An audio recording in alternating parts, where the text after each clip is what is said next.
Rod is in Los Angeles. Roger on the Larry Otis Show. Hey, Larry, how are you doing today? I'm doing well. Good, good.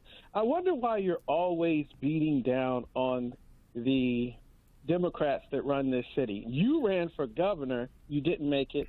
You didn't come close, but you ran for governor.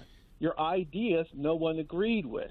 I agree in some ways that we have problems here in Los Angeles. We've had problems with overgrowth of the foliage that we have here. We've had problems with so many other things, but this has been going on for years. Would you like me to respond? Did he hang up?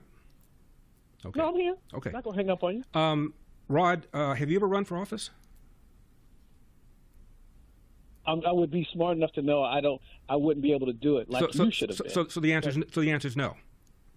No. No. And you didn't run because you're not smart enough? No, I'm not smart enough. I don't have all the answers, just like you didn't have all the answers. And the people in California, so only people who have all the answers should run for office? They should have some of the answers. You didn't even have some of the answers. I had no answers? No, you didn't have any answers. I had no answers. I had no answers about how to improve our public education. I had no answers about what to do about homelessness. People agreed with you about. No, you didn't have the answers. Okay, what did I say I would do about homelessness, Rod? What did I say? I didn't pay enough to you. Well, how do you know I had no answers when you weren't paying attention?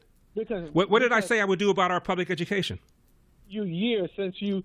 What did I say I would do about our public education, Rod? You said I had no answers, so tell me what I said. I don't know. So how do you know I had no answers if you don't know what I said? You weren't even paying attention. You just now said. Got you. What you ought to say, Rod, is, Larry, I really think you had a lot of guts to put your career on the side, your finance on the side, your willingness to have your personal life scrutinized to run for public office because you wanted to serve. I'm impressed. I wouldn't do that. I wouldn't make that kind of sacrifice, but I really am impressed that you did it, even though I don't like your views, even though I happen to think that you're wrong about a lot of the stuff that you say. But you didn't even say that. Moreover, you don't even know what I stood for. You're calling up. You're angry that I ran. You say I had no answers, but you don't even know what I said? That's pretty pathetic, Rod. It really is. You should apologize. You should apologize. You should apologize for insulting me the way you did, telling me I had no ideas, and then admitting you didn't even know what my ideas are. What is that? Because how fair is that?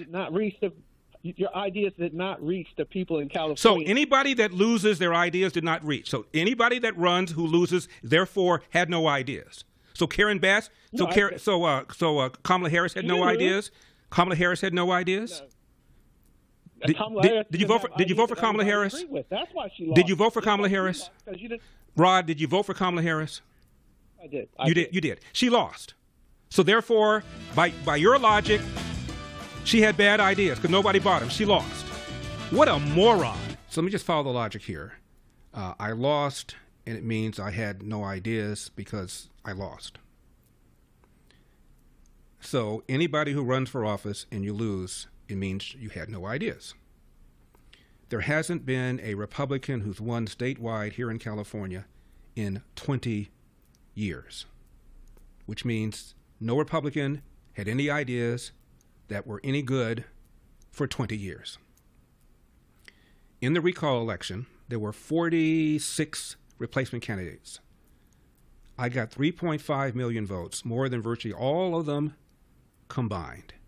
And on that list was the former two-term mayor of San Diego, who apparently had no good ideas. On that list is a current member of the House of Representatives named Kevin Kiley, who apparently had no ideas. On that list was the man who ran against Gavin Newsom the first time, who apparently had no ideas. On that list was Caitlyn Jenner, who apparently had no ideas. Now, I got 49% of the replacement vote, which, by the way, was the same percentage that Arnold Schwarzenegger got when we had our first and only successful recall. The next highest person in my race got 9%. The next highest person in Schwarzenegger's race got 32%. And that person was the then Lieutenant Governor of California, a Democrat, who ran against his boss. And the Democrats realized their mistake by putting a prominent Democrat on the replacement side. So the two-term mayor of L.A. had made some noises about running on the replacement side in my race in 2021. And he was induced not to do so.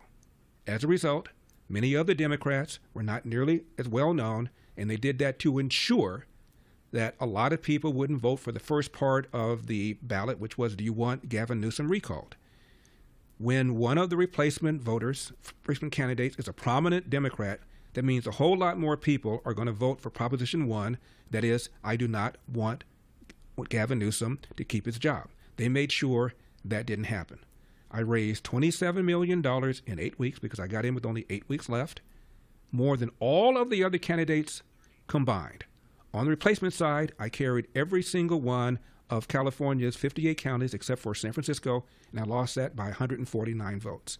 Not too shabby for somebody with no ideas. And right now, Gavin Newsom's popularity is the lowest of his career. So, all that is to say, Rod, I'd love to see you run for something sometime.